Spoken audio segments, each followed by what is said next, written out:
गोंदिया जिल्ह्याच्या सडक-अर्जुनी तालुक्यातील फुटाळा येथील तलावात बुडून 2 मुलांचा मृत्यू झाला होता. दोन्ही मुलाच्या मृत्यूनंतर स्थानिक नागरिक व कुटुंबियांनी रुग्णालय प्रशासनावर रोष व्यक्त केला आहे. रंग खेळून झाल्यानंतर फुटाळा येथील 5 मुलं ही तलावात आंघोळीसाठी गेली होती. त्यातील 2 जण पाण्यात बुडाले. स्थानिकांच्या मदतीने त्या दोन्ही मुलांना तात्काळ सौंदड येथील शासकीय रुग्णालयात दाखल करण्यात आले.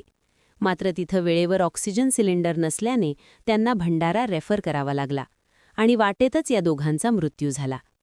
त्यामुळे स्थानिक नागरिक व मृतक मुलांच्या कुटुंबियांनी सौंदड येथे शासकीय रुग्णालयावर मोठा गोंधळ घातला.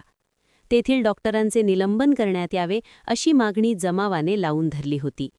यावेळी संतप्त लोक रुग्णालयामध्ये जात असताना पोलिसांनी अडवून धरले होते. यावेळी जमावाला थांबविण्यासाठी पोलिसांना बळाचा वापर करावा लागला. तरी या संदर्भात रुग्णालय प्रशासनाने दोन्ही मुलांना प्राथमिक उपचार करून खाजगी रुग्णवाहिकेने भंडारा पाठविले. मात्र वाटेतच त्यांचा मृत्यू झाल्याची माहिती दिली आहे. आज जे झालेली घटना आहे खूप दुर्दैवी घटना आहे. एवढा मोठा पांढरा हत्ती जवळपास 10-15 करोडचा तुमच्या सौंदड गावामध्ये बनलेला असेल आणि इथं 2000 रुपयाचा तुमच्या ह्या हॉस्पिटलमध्ये सिलेंडर नाही, ही खूप दुःखद घटना आहे. आणि पाण्यामध्ये जो बच्चू मरण पावलेला आहे त्याला जर योग्य अशी ट्रीटमेंट मिळाली असती, पाण्यामध्ये डुबलेल्या व्यक्तीला वाचवण्यासाठी फक्त एक ऑक्सिजनच वाचवू शकतो, त्याच्यासाठी दुसरी ट्रीटमेंटच नसते. जर इथं कदाचित ऑक्सिजन असता तर आमचे दोन्ही बच्चू जर वाचले असत्या. माझी सौंदर्याच्या सगळ्या ग्रामवासियांकडून अशी इच्छा आणि मागणी आहे. नमस्कार, मी डॉक्टर आशिष नाईक, वैद्यकीय अधीक्षक सौंदड. मी इथं ड्युटीला असताना डॉक्टर रणजित माझ्याकडे ऑन ड्युटी मेडिकल ऑफिसर आहेत.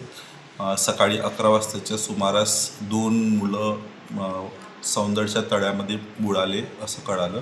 त्या टाईममध्ये सागर गहाणे एक 17 वर्षीय आणि एक प्रणय गहाणे 12 वर्षीय मुलगा होता.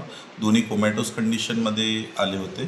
दोन्ही ड्राउनिंगमुळे त्यांची श्वास व्यवस्थित चालत नव्हतं. त्यांना रिससिटेट करून त्यांची तब्येत व्यवस्थित करून आपण त्या पेशंटला रुग्णवाहिकेने रेफर करण्याचा प्रयत्न केला. पण दोन्ही रुग्णवाहिका आपल्या पेशंटसोबत बिझी असल्यामुळे आपण त्यांना वेळेवर 108ची सुविधा न भेटल्यामुळे आपण त्यांना प्रायव्हेटच्या गाडीने पाठवण्यात आलं आणि प्रायव्हेटच्या गाडीमध्ये आपण ऑक्सिजनची सुविधासुद्धा उपलब्ध करून दिली. तरी आता विचारपूस करण्यात आल्यानंतर दोन्ही बाळांचं रेफरलच्या टाईममध्ये भंडाऱ्याला जाऊन मृत्यू झालेला आहे, एवढी बातमी कळालेली आहे. धन्यवाद. Sunil Kawade, the sting operation, news, Gondia. The sting operation news, सत्याचे दुसरे नाव, अन्यायावर लेखणीचा घाव.